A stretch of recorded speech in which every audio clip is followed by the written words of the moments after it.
Welcome to The Explainer. Today, we're going to break down a really specific strategy for community development known as the Community Health Evangelism Model, or CHE for short. We're pulling directly from a detailed overview by Medical Ambassadors International to really understand how it's all designed to work. Okay, so let's just dive right in by looking at the massive problem that this ChatGPT model was actually built to solve. The source kicks things off with this absolutely staggering number, citing UNICEF data. 40,000 children die every single day from diseases that are preventable. We're talking about things like diarrhea, malnutrition, basic infections. Stuff that, with the right knowledge and resources, really shouldn't be a death sentence. So you have to ask the question, where is the help? Well, the source material points out this huge imbalance. In a lot of developing nations, 80% of the health professionals are in the cities, but 80% of the people live out in rural areas. So that's the central challenge, right?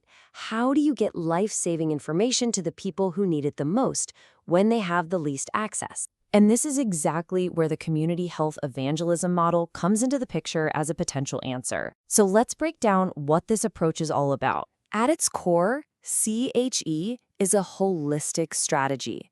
It's not just about, handing out medicine. It's designed to tackle the whole person.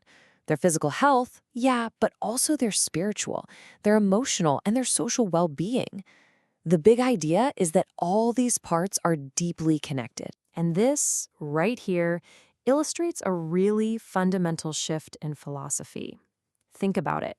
Traditional curative medicine, which treats you after you get sick, is often super expensive and just not available to most people in these regions.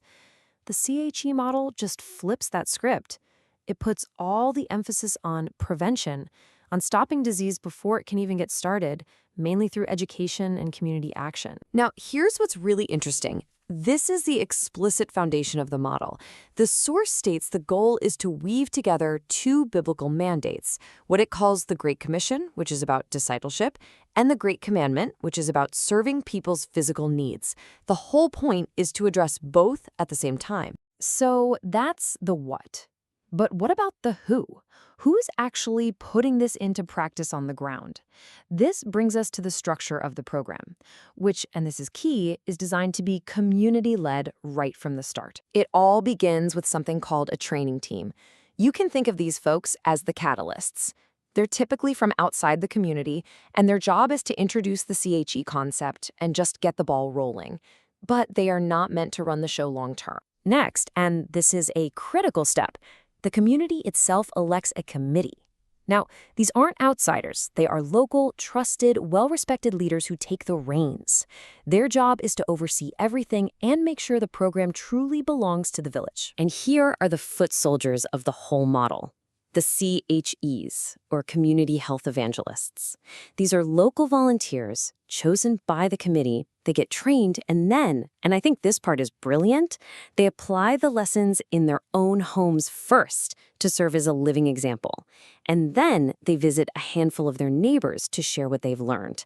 It's a true grassroots neighbor-to-neighbor system. So the most crucial point is this, and it's a direct quote from the source material: ownership. The entire model just completely collapses if this isn't achieved.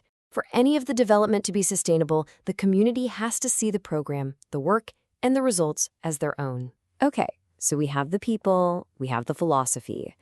Let's look at how this all builds from just an idea into a program that's actually working. What does this implementation process look like on the ground? It follows this really clear 5-step progression. First, the outside team raises awareness and helps the villagers identify their own priorities. Then, the community elects its committee. That committee selects the volunteer CHEs, who then get trained. The CHEs start visiting homes to teach their neighbors. And finally, the ultimate goal is multiplication, where a transformed community becomes this living, breathing model that inspires its neighbors to start the whole process all over again. This all sounds great in theory, but what about the results? Does it actually work?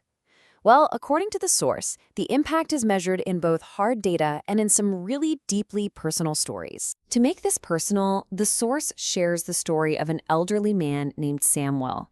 After a home visit where the spiritual parts of the program were shared, he said this: "It's just a really powerful reflection of the program's goal to create deep personal transformation." Now, what's really fascinating about this slide is how it mixes all these different kinds of metrics together. This is a case study from the Democratic Republic of Congo showing results over 4 years. And look at this. You see spiritual metrics like church growth right alongside public health data, like almost 6,500 kids getting vaccinated and over 1,700 new latrines being built. It's a perfect snapshot of that integrated physical and spiritual approach in action. And this really shows you the long-term vision. For a program to be seen as truly successful and sustainable by the organization, it has to hit these kinds of benchmarks. It needs to become locally funded. It needs to expand on its own, with local teams taking charge. You want to see massive, measurable health improvements, like a 50% drop in disease rates, all while those spiritual aims are also being met. To wrap all this up, the source material includes this incredible development proverb that really just captures the entire philosophy of the CHE model.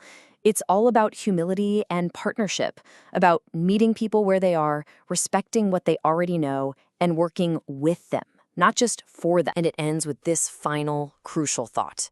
This right here is the ultimate goal: to facilitate change in such a way that the community feels a complete sense of ownership. So much so that when the work is done, they all say, "We have done it ourselves." It really leaves you with a question, doesn't it? How can we apply that one principle, genuine empowerment, to all forms of development work?